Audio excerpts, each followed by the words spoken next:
Voilà, il est 13h01, donc on va démarrer parce qu'on a un temps relativement limité. Donc bienvenue à tous, bienvenue aux intervenants qui vont nous raconter comment marche les licences pro et bienvenue aux étudiants. Pour les étudiants, donc vous avez un chat, n'hésitez pas à poser des questions pendant qu'on parle. Vous pouvez aussi allumer vos micros, mais évitez de le faire au milieu des présentations pour ne pas nous interrompre. On aura une session questions-réponses à la fin pour tout ça. Donc on est là aujourd'hui pour parler de licence professionnelle, en particulier d'informatique. Vous devez avoir mes transparents en principe qui s'affichent. Donc juste pour rappeler un petit peu comment ça marche l'orientation, vous êtes arrivé probablement d'un truc qui ressemble à un baccalauréat par ici, dans le temps qui passe, bac+1, bac+2, etc. Et pour beaucoup, vous êtes probablement au milieu de licence 2 ici, mais les licences 1, les licences 3 sont aussi les bienvenues. Et si vous êtes en licence 2, vous avez plusieurs possibilités. La solution naturelle, c'est de continuer en master, parce que on a une formation licence plus master qui est faite pour aller ensemble. C'est la solution naturelle, c'est pas nécessairement la meilleure, et c'est en tout cas pas la seule. Il y a une autre possibilité, c'est de candidater dans des écoles d'ingénieurs. Donc les écoles d'ingénieurs, souvent, prennent sur dossier à la sortie de Bac+2, il y en a qui prennent à la sortie de Bac+3, et puis je ne sais pas si c'est le cas partout, mais par exemple, avant, j'étais à l'ENSIMAG, où on avait aussi une passerelle dans ce sens-là, où on permettait aux étudiants de reculer d'une année, et en fin de L3, ils pouvaient candidater, du coup, en première année d'école d'ingénieur. Ça, je ne vais pas en parler plus aujourd'hui, puisque ce n'est pas le sujet de la réunion. Ce qui nous intéresse, c'est cette passerelle ici vers les licences pro. Vous pouvez remarquer qu'au-dessus de licence pro, là, il n'y a pas de master. Alors la croix, elle ne veut pas dire qu'il n'y a rien, elle veut juste dire qu'il y a le monde professionnel. Donc le but des licences pro, c'est vraiment de vous faire une formation, le pro professionnalisant. Le but, c'est que ici, vous soyez opérationnel pour aller en entreprise. C'est possible aussi de passer de la licence générale au monde professionnel, mais il faut savoir que notre licence, elle n'est pas taillée pour ça. On pourrait se dire sur la L3, on va essayer d'être le plus professionnalisant possible. Nous, notre objectif principal en L3, c'est de vous amener vers le master. Donc, a priori, d'aller dans cette direction-là. Master pro, master recherche, c'était une distinction qui existait à une époque, qui n'existe plus officiellement. Mais effectivement, il y a des masters qui sont plutôt orientés pour vous envoyer dans le monde professionnel et d'autres qui sont plus orientés pour vous envoyer doctorat, thèse, c'est pareil ici.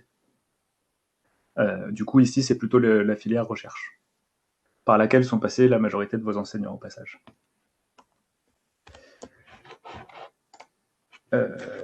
Hop. Alors, c'est quoi les avantages, c'est quoi les inconvénients des deux systèmes?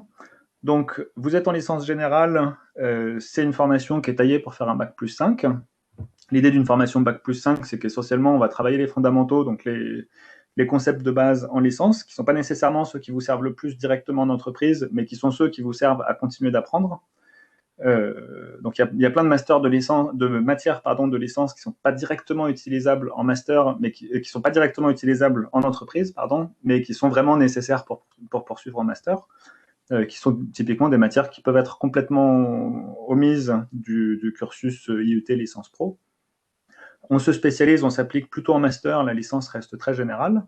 Et votre objectif, c'est vraiment d'avoir un gros socle de connaissances solides, de pouvoir vous adapter ensuite. Quand il y a une nouvelle techno qui va sortir dans 10 ans, vous avez les fondamentaux, vous avez le bagage de maths, etc.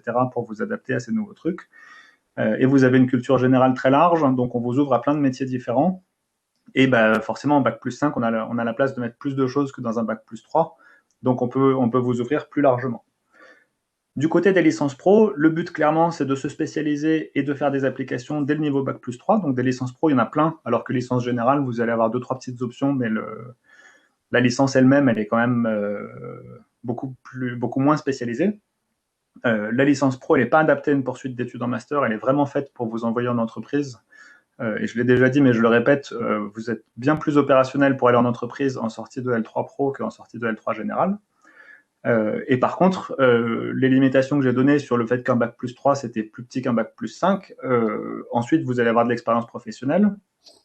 Cette expérience professionnelle, elle est valorisable sur votre CV et elle est valorisable aussi sous forme de validation d'acquis. Donc, techniquement, quelqu'un qui a fait une licence pro, qui veut faire un master bac+5, ce sera dur, mais quelqu'un qui veut afficher bac+5 sur son CV, il peut le faire à travers de la validation d'acquis, après avoir de l'expérience professionnelle.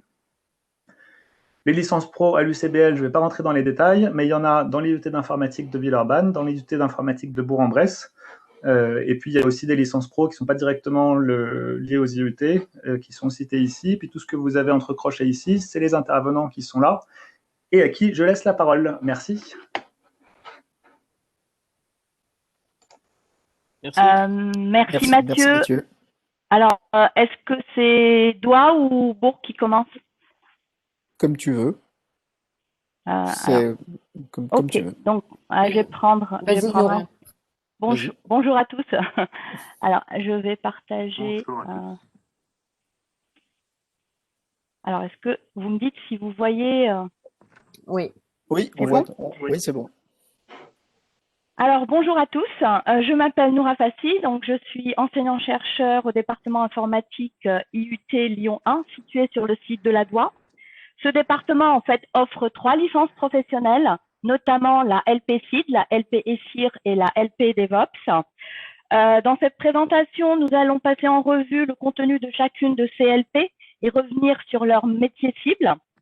Nous vous parlerons également de leur organisation et de leurs modalités de recrutement. Alors, Monsieur Serge Fenet, enseignant-chercheur et responsable de la LP ESIR, se tiendra à votre disposition sur le chat WebEx pour répondre à vos questions tout au long de la présentation.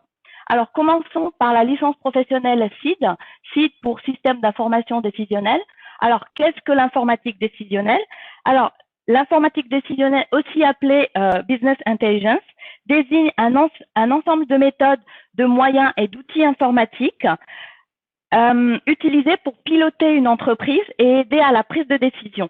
Alors, globalement, un système d'information décisionnelle assure 4 fonctions principales: la collecte, l'intégration, la diffusion et la restitution donc des données. Alors, pour qui l'informatique décisionnelle? Alors, on a plusieurs utilisateurs finaux, notamment donc à tous les niveaux donc de l'entreprise, aussi bien donc des chefs de projet informatique que des responsables de vente. Alors, pour tous les domaines, notamment donc la banque, le service, l'informatique, etc. Alors, pourquoi l'informatique décisionnelle? Alors, notamment, c'est pour en fait connaître les tendances par rapport à un produit donné et ainsi renforcer la stratégie donc de l'entreprise afin de gagner plus de parts, par exemple, sur le marché. Donc ça, c'est une utilisation donc de l'informatique décisionnelle. Alors, comme précédemment dit, donc l'informatique décisionnelle est caractérisée donc par plusieurs étapes. La première étape, qui est la collecte des données, regroupe un ensemble de tâches consistant à détecter, sélectionner, extraire et à filtrer donc les données brutes issues des environnements pertinents pour obtenir des indicateurs utiles dans le cadre de la décision. Alors, la deuxième étape, quant à elle, qui s'appelle communément donc l'intégration, consiste à concentrer les données collectées dans un espace unifié dont le socle informatique donc essentiel sont les entrepôts donc de données. Alors, concernant la troisième étape, son objectif est de segmenter les données collectées en contexte d'utilisation qui soit cohérent, simple à utiliser et qui correspondent à une activité donc décisionnelle particulière. Alors, au cours de la dernière étape, les données sont principalement modélisées par des représentations à base de requêtes afin de constituer ce qu'on appelle les tableaux de bord ou encore des rapports via des outils d'analyse décisionnelle.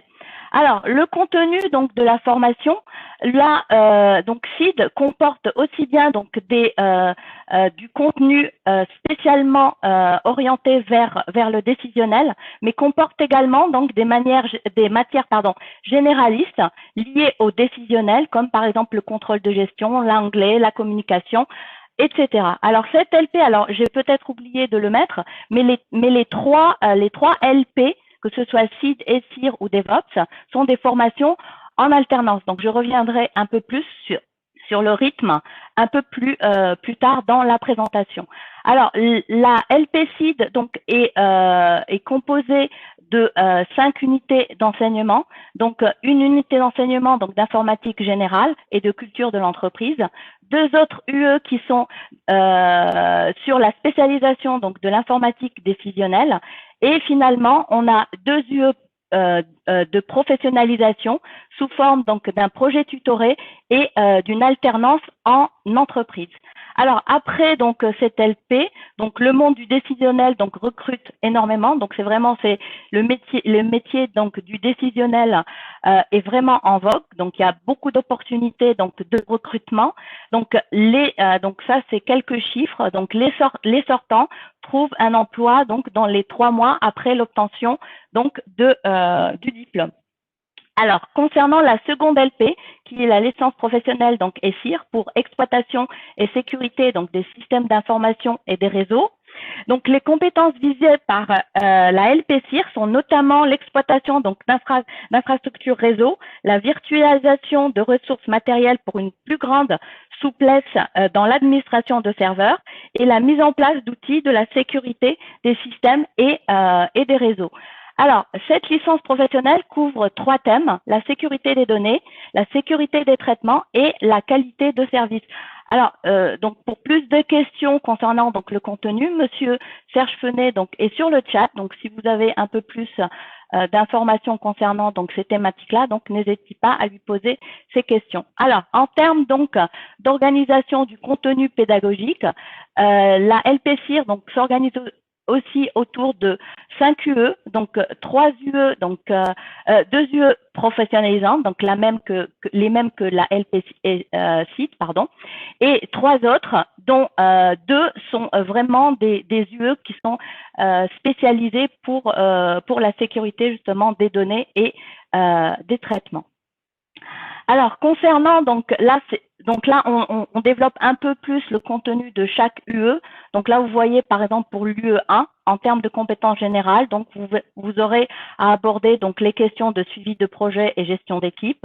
Concernant l'UE 2, qui est système et sécurité, là, vous allez attaquer des problématiques relatives à par exemple, à la disponibilité des services et les réseaux et leur sécurité.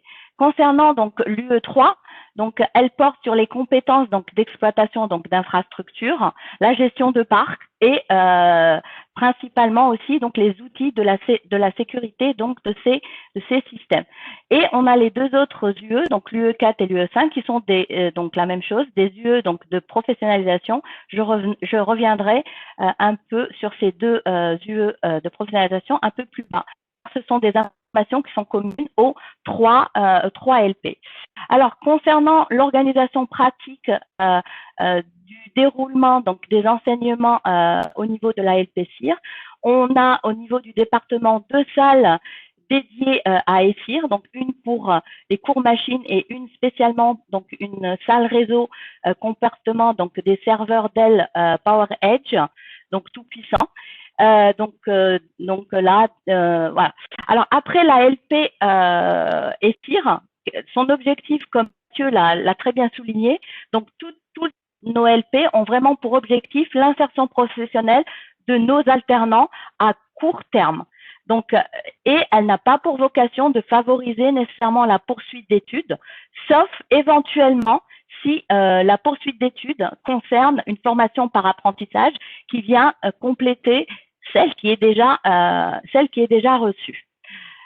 Alors, finalement, concernant la licence professionnelle donc DevOps, pour laquelle je suis responsable, donc son objectif c'est de développer, tester, intégrer et déployer des applications donc distribuées en mode agilité, pouvoir ou bien savoir installer, déployer, configurer et administrer des serveurs d'applications et finalement déployer, optimiser et administrer donc des bases de données, qu'elles soient structurelles ou non structurelles.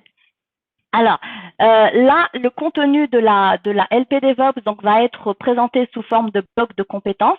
Donc, on a 3 blocs de compétences techniques, dont le premier concerne plus les compétences donc en développement, à savoir, par exemple, savoir donc développer du back-end en mode agile, ainsi que du front-end en mode agile.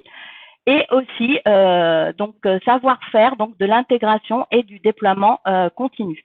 Alors, concernant le bloc de compétences numéro 2, donc là, il est plus relatif à l'aspect donc proprement dit donc de DevOps, tel que la gestion donc de serveurs, installer un serveur web donc d'application et développer du code donc infrastructure ou configuration, notamment on retrouve donc les notions par exemple de conteneurs et de gestion de la configuration donc Ansible. Concernant le bloc de compétences donc numéro 3, donc il est relatif à tout ce qui est gestion donc de base de données, comme je vous ai dit, qu'elles soient donc structurelles ou non structurelles. Ça veut dire que là, on a des bases de données SQL et NoSQL. Une compétence cible serait, par exemple, de déployer donc une BD donc SQL, NoSQL pardon, avec sous MongoDB. Alors, et finalement, un autre bloc de compétences qui, lui, transverse et qui regroupe un peu les matières un peu généralistes liées aussi au sujet donc de DevOps, comme par exemple pouvoir échanger en anglais autour donc de sujets DevOps. Alors, concernant la famille de métiers DevOps, on retrouve donc les développeurs d'applications donc distribués, des développeurs d'applications donc Java en mode Test Driven Development, ou notamment aussi donc de l'administration donc de BD pour des petites et moyennes entreprises. Alors après donc l'ALP, alors quelques chiffres, donc on a un taux de réussite entre 95 et 100%. Donc le retour des apprentis, donc c'est un bon moyen donc d'accéder à un emploi. Et concernant donc nos diplômés, donc 73% retrouvent un CDI donc à la sortie donc de notre formation DevOps. Alors là, ici quelques informations communes concernant donc la formation donc de licence professionnelle au sein du département IUT Douai. Donc là, on a une formation qui est en alternance. Le rythme d'alternance, c'est une semaine en entreprise, une semaine à l'IUT, sauf donc les vacances scolaires où vous serez donc en entreprise. Concernant donc les enseignements, donc le volume horaire donc total se retrouve à 450 heures. Concernant le projet tutoré, donc on est à 150 heures, dont 50 seront réservées donc à l'IUT. Et 35 semaines, bien sûr, en entreprise. Alors, les modalités de recrutement, donc elles se font via le site e-candidat. Alors, concernant donc la phase d'admission, donc les études de dossier et rendu d'un avis donc d'admissibilité, ça c'est concernant donc la phase d'admission. Alors ici, on vous donne quelques chiffres et en général, donc comme les places sont restreintes, pour la LP-SID, donc on a 16 places, pour ESIR, on a 18 places et pour DevOps, donc 32. En général, les premiers admissibles sont ceux qui ont, ou bien admis, pardon, sont ceux qui ont signé un contrat d'alternance. Alors, concernant l'étude donc de dossier, là, je vous donne à peu près quelques critères de sélection pour chacune donc de DLP, par exemple pour SID, d'accord. Alors, pour SID, donc là, le dossier doit être assez homogène, donc il n'y a pas trop d'écart en termes de notes des différentes matières ou bien modules que vous pouvez acquérir donc en L2. Et donc, on a une forte importance donc des notes en base de données et modélisation. Alors, concernant la LP-SIR, pareil, on demande un profil équilibré en termes de notes, des dossiers qui montrent de la curiosité pour cette discipline, et aussi donc l'avis des enseignants est pris en compte lors de l'évaluation ou bien lors de l'étude des dossiers. Alors, pour DevOps, nous, les notes qui nous importent sont vraiment donc tout ce qui est modélisation et programmation objet, d'accord, tout ce qui est base de données relationnelle, et on regarde aussi donc les notes en anglais et maths. Alors, comment se passe la recherche d'entreprise? Donc, on a deux modes, soit accompagné, soit initié par le candidat. Accompagné, c'est qu'on vous accompagne, on va diffuser des offres de postes d'alternance parmi donc nos partenaires entreprises. Initié par le candidat, vous pouvez par vous-même nous proposer donc des entreprises, mais qui restent à valider donc auprès donc du responsable de la ALP. Alors, concernant donc les types de contrats d'entreprise, en fait, on en retrouve deux. donc c'est l'apprentissage ou bien la professionnalisation. Et ça va beaucoup plus dépendre donc de votre âge et aussi des conditions donc de l'entreprise d'accueil. Mais actuellement, les deux types de contrats présentent les mêmes avantages vis-à-vis donc de l'entreprise. Voilà. Alors ici, finalement, je finis avec quelques mails concernant des points de contact pour les responsables des différentes licences. Donc là, on a ESID, ESIR et DevOps. Donc là, vous pouvez le retrouver par la suite. Voilà. Merci.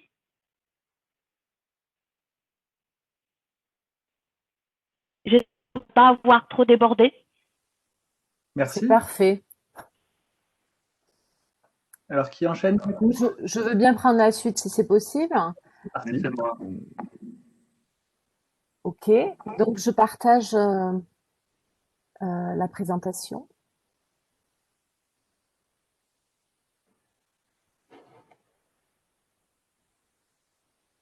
Voilà, bon, on voit l'écran. C'est bon pour vous? Ok, donc je prends la suite de Noura et c'est intéressant parce que je vais parler de deux licences professionnelles qui se situent sur le site de la DOI également. Simplement, elles sont reliées à l'IUT gestion des entreprises et des administrations. Donc, il s'agit de la licence tout d'abord professionnelle consultant gestionnaire intégration ERP. Cette licence donc est dirigée donc par moi-même. Je m'appelle Agnès Lancini. Quels sont les objectifs de la licence? Alors, il s'agit de former en alternance des apprentis au métier de consultant fonctionnel ERP, donc dans le but d'une mise en place de ERP dans les PME/PMI. L'idée de cette licence, l'idée générale, c'est d'amener les étudiants à une double compétence informatique et gestion. Donc, cela concerne ceux d'entre vous qui pourraient être intéressés par une montée en compétences au niveau de la gestion et des processus métiers. Généralement, il s'agit d'une promotion relativement réduite, de 15 étudiants. Et les profils d'étudiants viennent à la fois de gestion, donc des gens qui viennent de GEA ou de GLT ou autres, et également de l'informatique, des DUT informatiques ou des BTS SEO, notamment. Alors, quel est l'intérêt de cette licence et qu'est-ce que recouvre finalement le métier de consultant ERP? Eh bien, je dirais qu'il faut aimer la gestion de projet SI, il faut avoir envie de s'intéresser donc au pilotage des projets et se sentir une âme finalement de gestionnaire de projet, voire de futur chef de projet SI et plus particulièrement ERP. Donc, il faut être capable d'auditer à la fois les flux informatifs et les process métiers dans l'entreprise. Il faut aimer donc ce travail-là d'analyse et de compréhension de l'organisation de l'entreprise. Et bien sûr, après, il faut aussi savoir administrer un ERP, mais aussi gérer les accès à celui-ci. Et puis, pourquoi pas, cela peut amener aussi à assurer du support client, donc avoir un certain goût pour le relationnel et la formation des utilisateurs finaux. Donc, c'est un métier, ce métier de consultant ERP qui nécessite ce goût pour cet appétit pour l'échange avec les autres, parce qu'il y a beaucoup d'échanges, notamment avec les clients, pour comprendre leurs besoins, et vous savez à quel point c'est important. Donc, en termes de plan de formation, cette licence pro, elle contient 5 UE. Je tiens à dire que elle ressemble évidemment à la structure que vous a présentée Noura, en ce sens qu'il y a 3 UE spécifiques à la licence et puis 2 UE, une UE projet tutoré, une UE également alternance et milieu professionnel qui ressemble à toutes les autres licences pro. Donc, une première UE qui est le fait de comprendre et d'analyser le fonctionnement de l'organisation, où là, vous retrouverez des matières générales en management. Puis une UE sur la gestion du système d'information, où là, on aura des cours sur justement le système d'information, mais aussi sur l'ensemble des processus métiers importants dans le cadre de l'ERP, à savoir la comptabilité générale, la gestion financière, mais aussi le contrôle de gestion. Également, la gestion de production est un élément, et la gestion industrielle est un élément de plus en plus important. Enfin, la mise en œuvre de l'ERP avec des cours beaucoup plus techniques. Alors, nous faisons notre apprentissage sur SAP Business One. Donc, il y a un grand nombre d'heures, environ 70 sur SAP Business One, données par des consultants externes, et avec l'ensemble du package qui tourne autour, c'est-à-dire tous les outils de business intelligence comme ClickView, par exemple, et également d'autres ERP comme Abbas ou Sage. Voilà, donc vous avez aussi le projet tutoré qui consiste à mener un cas justement de mise en place et d'évolution d'un ERP, et évidemment cette UE de mission professionnelle en alternance, puisque nous fonctionnons de la même manière, c'est-à-dire une semaine en entreprise, une semaine à l'université. Donc si vous êtes intéressé, même chose, vous avez un dossier qui va être disponible à partir du 2 février donc sur eCandidat. Je tiens à dire également que nous avons des entreprises partenaires avec lesquelles on travaille régulièrement, qui nous offrent des missions intéressantes. Aussi, nous organisons à partir du moment où je reçois l'ensemble et que je reçois l'ensemble des dossiers des candidats. Que je tiens à préciser que je les reçois également en entretien pour confirmer justement leur motivation à venir en licence. Donc à partir de là, on organise un job dating qui permet de trouver une alternance et de faire se rencontrer les personnes qui ont des besoins en entreprise et puis les étudiants qui sont intéressés par cette licence. Donc vous avez mes coordonnées si vous souhaitez intégrer cette licence, déposer un dossier ou en savoir plus sur cette formation. Je souhaiterais basculer très rapidement sur la licence pro e-business de excusez-moi.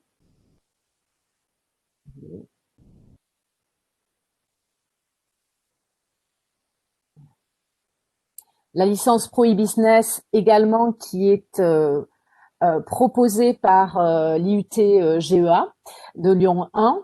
Donc, elle est dirigée par Claire Messia. Son objectif, c'est de former des futurs chefs de projets digitaux. Donc, tout à l'heure, avec la licence Pro ERP, on était vraiment en back-office, on était dans l'entreprise et dans les process métiers. Là, il s'agit beaucoup plus du front-office et du lien avec les clients. Donc, le rythme, c'est pareil, une semaine en entreprise, une semaine en formation, et vous avez un projet tutoré qui consiste à créer un site marchand et définir une stratégie digitale. Les UE, donc les 3 UE qui concernent cette licence, au-delà encore une fois du projet tutoré et de l'insertion en milieu professionnel, il s'agit de management de projet. Vous allez faire du management de projet, donc conduire une équipe, un projet, conduire le changement. Vous allez dans une UE2 voir les usages et les pratiques du e-business en développant une stratégie e-commerce, en mettant en place des stratégies de communication digitale. Donc vous avez des cours autour de cela. Et enfin, en UE3, des solutions technologiques sont évoquées sur notamment les content management systems, mais aussi le fait de créer une boutique en ligne, de connaître les bases du langage web. Donc voilà les éléments que vous aurez dans cette licence pro qui, comme la mienne, a un fort taux de réussite, quasiment 100%. Nos élèves généralement, vous l'avez vu, ce sont de petites promotions, mais néanmoins très motivés et qui ont de beaux résultats. Je tiens à dire que nombre d'entre eux, à peu près la moitié, continuent en master, mais en alternance, comme l'a signalé Noura. Et certains sont intégrés dans le milieu professionnel, puisque vous avez des profils qui intéressent les organisations parce que ce sont 2 thèmes qui, à la fois la création digitale, mais aussi les ERP, qui aujourd'hui sont très tendus au niveau des organisations. Donc, nous restons à votre disposition pour éventuellement en rediscuter. C'est terminé. Merci. Alors, qui est-ce qui enchaîne du coup? Moi, je veux bien, éventuellement. Ouais, parfait. Mais je crois qu'il reste plus que moi, non? Si? Alors, j'ai un peu perdu Et nous encore après. tous les intervenants, mais donc c'est Oh, parti. ok, donc bah, c'est parti. Donc moi je suis Jean-Philippe Faraudia. Je vais partager mon écran déjà avant quand même. Euh, voilà, voilà, parfait. Donc je m'appelle Jean-Philippe Faraudia et moi je vais vous parler des deux licences professionnelles Métinet et IUM qui sont sur le site de Bourg-en-Bresse, le site de Lyon 1 qui est à Bourg-en-Bresse. Je vais aller un peu plus vite que mes collègues pour la bonne et simple raison que la partie organisation commune, bah, c'est exactement la même chose, c'est-à-dire que pour l'admission, pour les formalités d'accès, bah, c'est pareil, parce qu'en fait c'est pareil pour toutes les licences professionnelles. Donc je vais essayer d'aller sur le contenu. Donc nous, les deux licences professionnelles qu'on propose sont des licences orientées développement. La première, Métinet, c'est du développement web. Et la deuxième, IEM, c'est du développement mobile. Par mobile, j'entends pas embarqué, j'entends les plateformes mobiles comme les smartphones ou les tablettes. D'accord? C'est un diplôme Bac+3 reconnu, bien entendu, un diplôme national. L'objectif, c'est, comme mes collègues l'ont expliqué, de donner une première expérience professionnelle et de favoriser, de faciliter l'insertion sur le marché de l'emploi. Alors, au niveau du nombre de places, on a 20 étudiants en IEM, 24 en métinette qui sont tous en alternance. Donc le rythme de l'alternance chez nous, c'est 2 semaines, 2 semaines. Donc comme c'est un site un peu déporté, c'est sur Bourg-en-Bresse, hein, je le répète, c'est à peu près à 1 heure de Lyon. Euh, 2 semaines, 2 semaines, ça nous paraît être bien pour éventuellement avoir pallier peut-être l'écart qu'il pourrait y avoir entre l'entreprise et le lieu de formation. Euh, on accueille des étudiants qui viennent de DUT, de BTS informatique, mais aussi de L2. On n'a pas beaucoup de candidatures, c'est la raison pour laquelle on est ici aujourd'hui avec mes collègues.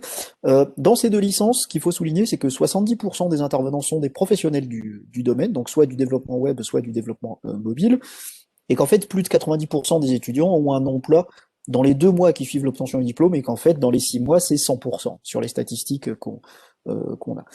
Et comme mes collègues l'ont aussi expliqué, ce n'est pas un tremplin pour faire une école d'ingénieur ou une poursuite d'études, à moins éventuellement, effectivement, que cette poursuite d'études soit également en alternance et soit une formation qui est complémentaire par rapport à celle que l'on a donnée. Alors, je vais détailler un peu la licence Métinet. Donc, Métinet, c'est concepteur et gestionnaire de sites internet.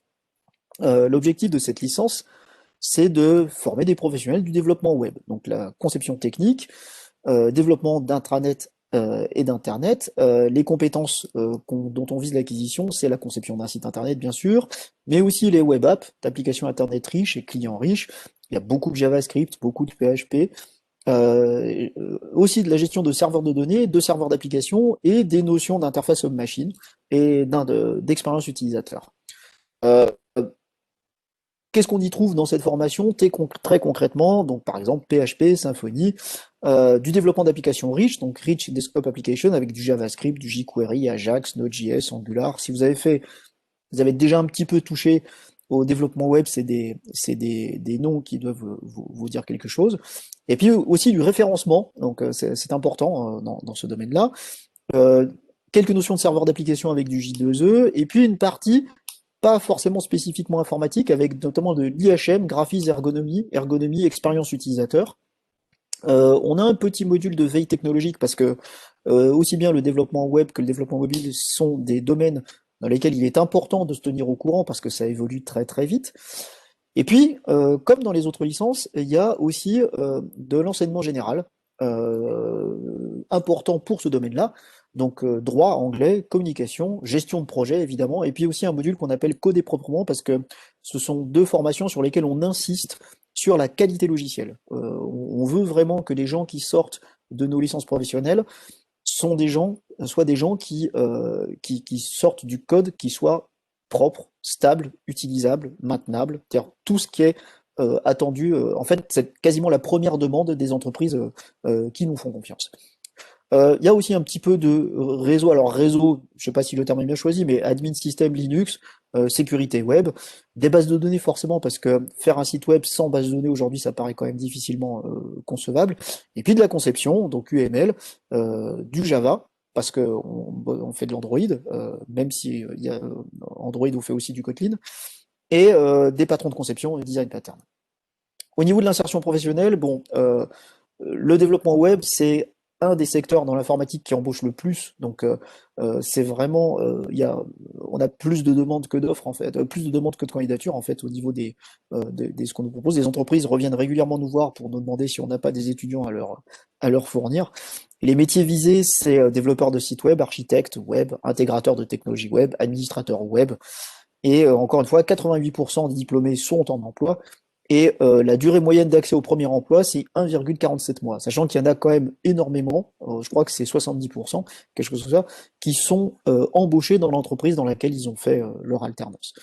Vous donner une idée de la répartition géographique des entreprises par rapport aux alternances. Voilà, donc on voit que grosso modo, c'est moitié-moitié entre l'Ain, puisque Bourg-en-Bresse, c'est dans l'Ain, et Rhône-Alpes et spécifiquement Lyon, évidemment. Donc après, avec quelques autres exceptions. Alors j'en profite pour dire, je ne sais pas si c'est la même chose pour mes collègues, qu'au niveau des licences de Bourg-en-Bresse, au niveau du contrat d'alternance, on n'a pas de limitation au niveau de la région dans laquelle vous trouvez votre entreprise pour votre contrat d'alternance. C'est-à-dire que moi, j'ai déjà eu des apprentis qui avaient un contrat à Marseille. Alors, si la logistique, vous arrivez à assurer la logistique derrière, pour nous, ce n'est pas un motif de refus. Voilà. Mais quand même, la majorité de nos étudiants ont un contrat d'alternance qui est donc soit dans l'Ain, soit dans le Rhône. Voilà. La licence IEM, alors IEM ça veut dire informatique et mobilité, c'est une licence dont j'ai assuré la responsabilité pendant longtemps, je l'ai lâchée que depuis cette année, donc je la connais bien. L'objectif c'est de former des professionnels du développement d'applications mobiles, qu'elles soient natives ou multiplateformes, on fait les deux. Donc on fait du développement iOS, Android, donc il y a un volume d'heures sur ces deux là qui est énorme puisque c'est plus de 70 heures pour chacun, 70 heures, plus de 70 heures d'Android et plus de 70 heures d'iOS. Et en module multiplateforme, on a choisi Flutter, qui est une technologie qui permet de faire avec un seul développement des applications qui vont être déployées à la fois sur iOS et Android. Voilà. Évidemment, on a aussi au programme les technologies qui sont associées au développement mobile, comme par exemple IoT ou Internet des objets ou objets connectés. Les applications hybrides, c'est-à-dire les applications qui sont web et mobiles à la fois. Un peu de multimédia et de 3D, on fait un peu d'Unity notamment, parce que Unity est un framework qui est très employé dans le développement mobile. Au niveau de l'organisation pédagogique, on commence généralement par une remise à niveau en IEM, remise à niveau en Java, Android et PHP, parce que comme on n'a que des étudiants qui ont des profils très divers, ils n'ont pas tous fait forcément du Java, de l'Android ou du PHP dans les mêmes proportions. Donc on commence par vraiment remettre tout le monde pareil à ce niveau-là. Et ensuite, on commence par un enseignement de base, c'est-à-dire qu'avant d'être développeur mobile, il faut être développeur tout court. Donc on fait beaucoup de programmation orientée objet, génie logiciel, coder proprement, qui est quelque chose qu'on attaque très tôt aussi. Encore une fois, on est très attaché à la qualité logicielle. Et puis, cœur de métier tout de suite, c'est-à-dire Android, iOS, Flutter, quasiment dès le début. Une fois qu'on a un peu avancé dans ces concepts-là, Android et iOS, on attaque les choses qui sont un petit peu plus particulières, comme par exemple la synchronisation et les bases de données mobiles, cloud, sécurité, Unity, programmation concurrente pour le mobile. Voilà. Donc voilà, ça c'est l'organisation pédagogique. On a des salles dédiées, aussi bien pour IEM que pour Métinet. Voilà une photo de la salle IEM, je la montre parce que déjà elle est assez marrante cette photo. Et puis ensuite, il y a des conditions d'accueil pour ces deux licences qui sont vraiment très largement au-dessus de ce qu'on peut proposer en moyenne générale à l'université, parce que et c'est la même chose à la DOI d'ailleurs, il y a une salle dédiée pour les LP IEM avec du matériel qui est remis à jour très souvent. Alors, donc là, typiquement, c'est une salle où il n'y a que des Mac, puisqu'on fait du développement iOS, et pour faire du développement sur iOS, il faut des Mac. Et ces Mac, ils sont changés tous les 3 ans. Donc régulièrement, j'ai le service informatique de l'IUT qui me dit qu'on a la salle qui coûte la plus chère de tout l'IUT, voire de tout Lyon 1, parce que les Mac, c'est pas donné. Et c'est réservé à un usage exclusif aux étudiants de l'ALP-IUM, et en fait, c'est même plus que ça, chaque étudiant a son propre poste, sur lequel il est administrateur. Voilà, donc vous avez vraiment des conditions matérielles et logicielles qui sont au top quoi, pour les deux LP. Les situations des entreprises, alors pour, pour IEM, en fait, on a effectivement à peu près pareil que pour Métinet, moitié-moitié entre l'Ain et le Rhône. Il y a énormément d'entreprises sur Lyon qui font du développement mobile, ça je vous apprends rien. Mais on essaie de plus en plus aussi d'avoir des contrats et d'en proposer aux étudiants des contrats qui seront sur le bassin de Bourg-en-Bresse et dans l'Ain d'une manière générale. Et mine de rien, on commence à y arriver un peu. Voilà. Donc il n'y a pas forcément besoin d'aller très très loin du lieu de formation pour trouver une entreprise d'accueil. Voilà. L'organisation commune, je vais aller vite parce que c'est très similaire à ce que mes collègues ont dit. Donc c'est uniquement en alternance. On accepte les deux, contrats d'apprentissage, contrat de professionnalisation. La durée, c'est 1 an avec 33 semaines dans l'entreprise. L'alternance chez nous, c'est 15 jours avec 35 heures par semaine, aussi bien à l'IUT qu'en entreprise. C'est-à-dire que même s'il y a moins de 35 heures de cours, ben, on vous met des créneaux pour travailler sur vos projets. Je ne l'ai pas dit, mais c'est assez implicite pour toutes les licences professionnelles d'ailleurs, ce sont des formations qui sont très orientées pédagogie par projet. Donc l'évaluation se fait quasiment uniquement par ça. Il y a, chez nous en tout cas, assez peu de cours magistraux. Donc les enseignements sont très pratiques, avec beaucoup et principalement en fait des travaux pratiques, des études de cas et des projets. Le planning de l'alternance, c'est pour vous donner une idée. Et au niveau des modalités de candidature, ben c'est exactement pareil que ce qu'ont dit mes collègues. Donc c'est à partir de début février sur e-candidat, il y a 2 phases. Une phase d'admissibilité avec un examen du dossier, éventuellement en entretien individuel, si jamais on a envie de vous entendre parce que votre cas est un petit peu particulier ou vous avez une motivation particulière. L'admission, ensuite, est conditionnée à l'admissibilité d'une part, mais aussi à l'obtention d'un contrat d'alternance. Et c'est, comme l'a dit Nora, premier arrivé, premier servi, c'est-à-dire que l'entrée en LP, c'est dans l'ordre d'obtention des contrats. Euh, Effectivement, donc si jamais votre formation comprend un stage, je ne sais pas si c'est le cas en L2, donc ça, Monsieur Moi pourra vous préciser, mais c'est pas une mauvaise idée de poser les jalons dès le stage, parce que chez nous, par exemple, quand on accueille des publics qui viennent de DUT, 50% des admis restent dans l'entreprise qui les a pris en stage, parce que si l'entreprise est contente de vous en stage, ben, généralement elle vous garde en alternance. Voilà, j'ai presque terminé, je vous donne juste les contacts. Donc pour la LP Métinette, c'est Franck Valette et Bruno Tellez. Il y a un alias mail, iut.lp.métinette@unif-lyon1.fr. Pour la LP IEM, c'est Lionel Buatier et Karim Benoiret, donc iut.lp.iem@unif-lyon1.fr. Et le co-responsable transversal, c'est Lionel Buatier, il est sur le chat en ce moment même, donc si jamais vous avez des questions, n'hésitez pas. Voilà, j'ai terminé. Merci pour votre attention. J'ai essayé de pas trop déborder non plus. Hop. Merci. Merci, Topaz. Ah. Je crois qu'on a fait pour des présentations du coup. Moi c'est Jean-Philippe. Jean-Philippe, pardon. Jean-Patrick est pas loin, mais c'est pas moi. Sorry. On J'étais a habitué, c'est bon. présenté. Il y avait juste un tout petit oubli par rapport à tout ce qui est recherche d'emploi et tout ça. Lyon 1 vous propose une UE qui s'appelle Projet d'intégration en licence professionnelle. Alors malheureusement pour les L2 c'est trop tard hein, puisqu'il fallait s'inscrire en octobre, quelque chose comme ça. En principe vous avez eu l'info via les référents pédagogiques.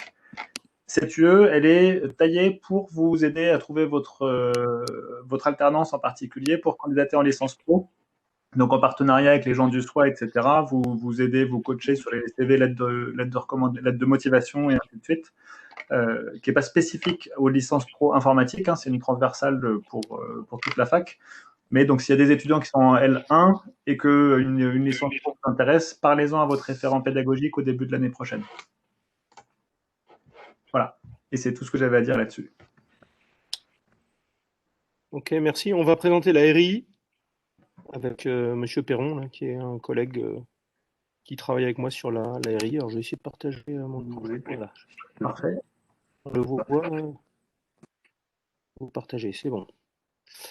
Donc la licence réseau informatique, enfin réseau industriel et informatique, elle est un peu différente de toutes celles qui ont été présentées jusqu'à présent, puisqu'elle a un côté qui est complètement tourné vers le réseau industriel.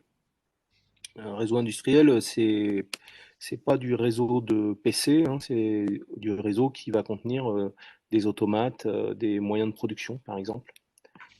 Donc c'est une licence qui se déroule sur 2 sites, donc l'IUT Gratte-Ciel pour l'INIV Lyon 1 et l'IRI Lyon, qui est aussi à Lyon, qui est pas très loin. très pratique. Alors, au niveau du contenu de la formation, je vais laisser mon collègue prendre la parole. Ok, bonjour. Donc, contenu de la formation, bah, on est plutôt sur les aspects infrastructure, c'est-à-dire conception et déploiement de supervision industrielle et de systèmes informatiques industriels associés, et sur la sécurisation de ces architectures, ces infrastructures. Les mots-clés associés à cette formation, bah, on va être sur des technos tels que IPv4, IPv6, Ethernet, Modbus, Profibus. Et la particularité par rapport aux autres licences qui viennent d'être présentées, c'est qu'on sera dans un environnement industriel, donc on va parler d'automates, de robotique, de vision industrielle. Voilà. On a quelques partenariats avec au même titre que les autres licences, je suppose, des partenariats avec des éditeurs et puis des constructeurs, tels que Cisco, Storm Shield, Microsoft Azure. Et on a aussi des intervenants, on va dire, agréés ISO 27001 qui sont les cadres légaux pour la partie sécurité.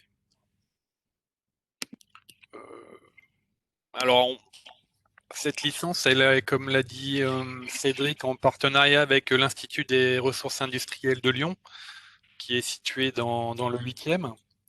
Donc, c'est un outil d'une branche professionnelle qui est l'UIMM.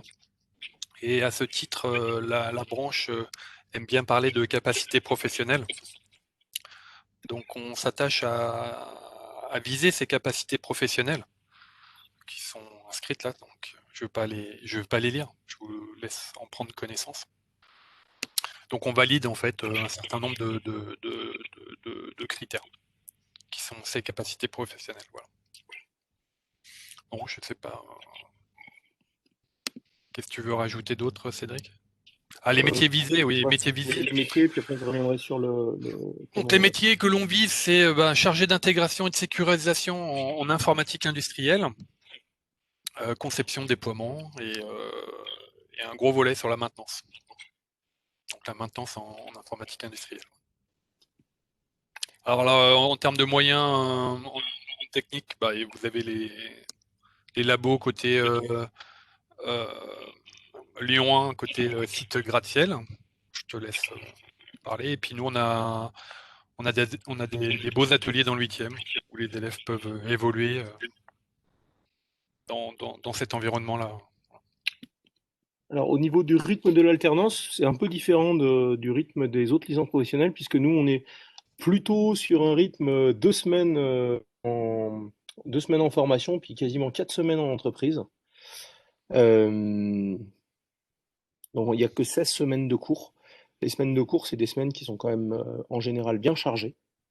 On va retrouver des UE qui sont des UE générales avec du droit, donc droit informatique, du droit du travail, de la gestion économique, de la communication, des choses comme ça, de l'anglais, bien sûr.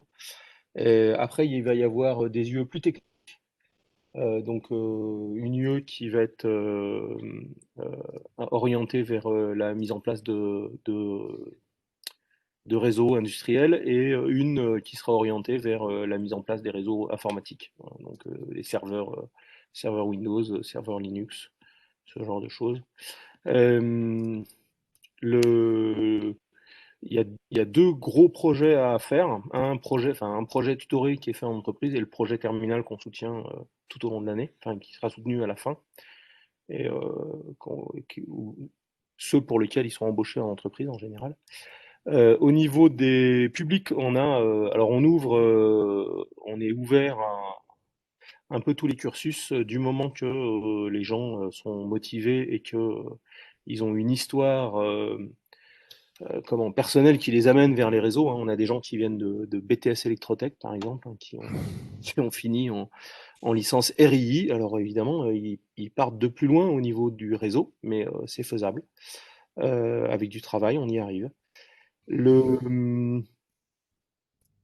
Essentiellement, on a des BTS. Beaucoup de BTS. Il y a 24 places dans la licence. Donc, à partir de février, c'est ouvert sur e-candidat. c'est toujours le même principe que les autres, hein. Premier arrivé, premier servi. Les admissions, elles sont prononcées au fil de l'eau. C'est-à-dire que j'étudie les dossiers au fur et à mesure. Et puis, tous les 15 jours, tous les mois, je prononce les admissibilités. Et après, il n'y a plus qu'à trouver une entreprise. Donc, on vous envoie des listes d'entreprises avec qui on travaille régulièrement. Il faut les contacter, essayer de décrocher un stage chez eux, alternance, un contrat, et puis après, c'est bon, on est pris dans la licence. Et à 24, on ferme. Sachant Donc, qu'il y a des grosses problématiques côté industrie, hein, donc industrie, je parle d'unités de production, il y a des grosses problématiques ou sujets, on va dire, projets actuellement de sécurisation de ces infrastructures. Voilà. Donc la licence, elle s'inscrit dans ce cadre-là. dans ce cas-là.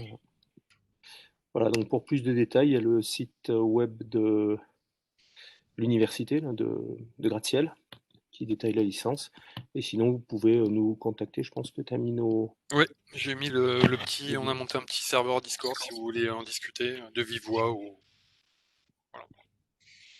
Bon, Pas hop. de problème. Voilà. Merci. Merci. Merci. Donc, on arrive à la fin du créneau officiel. Ceci dit, j'avais mis 50 en sachant pas ce que vous aviez après, s'il y avait une transition présentielle, distancielle ou quoi. Donc, tant que vous n'avez pas d'autres cours pour les étudiants, vous êtes les bienvenus pour poser des questions. Vous pouvez les poser soit dans le chat, soit en allumant votre micro, hein, n'hésitez pas. Juste, nous, en fait, à 14h, il faudra qu'on y aille parce qu'on a nos commissions. Donc, Voilà. bon, Ok. Je pense que la plupart des étudiants vont avoir quelque chose et on ne pourra pas y rester l'après-midi. Ouais. Moi, je vais vous laisser parce que ça fait une demi-heure que je devrais être en jury. Euh, donc, je reste disponible, hein. Nous, on a monté un serveur Discord avec François pour la RI. Donc, il suffit de s'y connecter via un navigateur et de poser des questions. Il y a un salon dédié pour les questions et un salon vocaux pour discuter.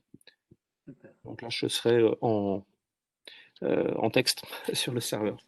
Merci beaucoup. Bonne journée à tous. Allez, merci. Merci à vous aussi. Bonne journée. Bon après-midi.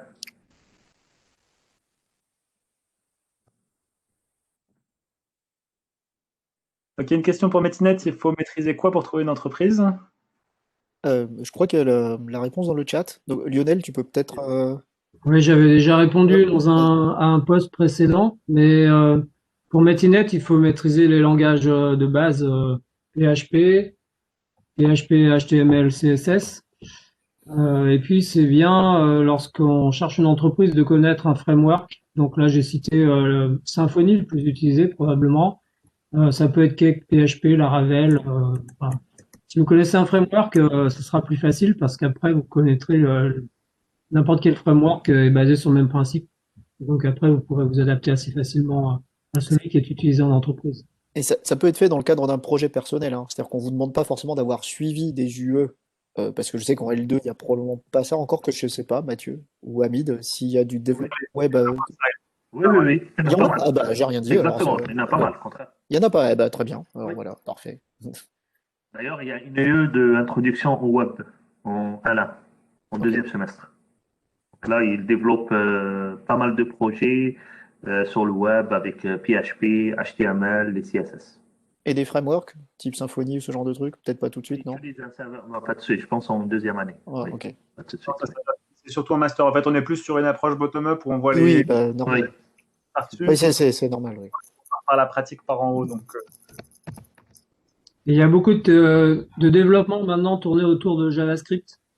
Donc c'est de plus en plus important. Toutes les technos autour de JavaScript sont en train de pousser très fort là. Donc ce serait bien que les étudiants là aient des compétences dans ce domaine-là. donc JavaScript, Oui, par contre, JavaScript, on s'en sert pour faire le cours de programmation fonctionnelle en fait en L2. oui, bah, c'est Très bien. très bien.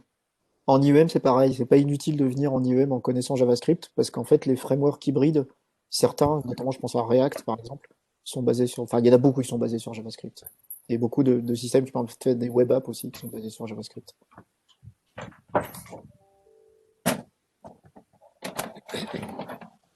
Ah, il y a une question Il y a une question, oui.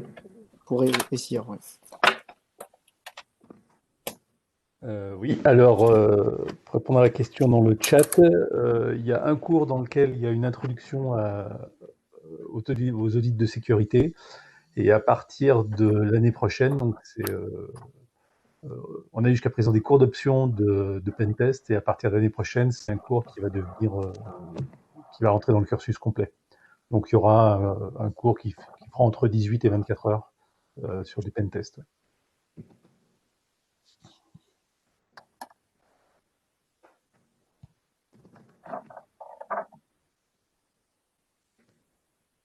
Ok, d'autres questions?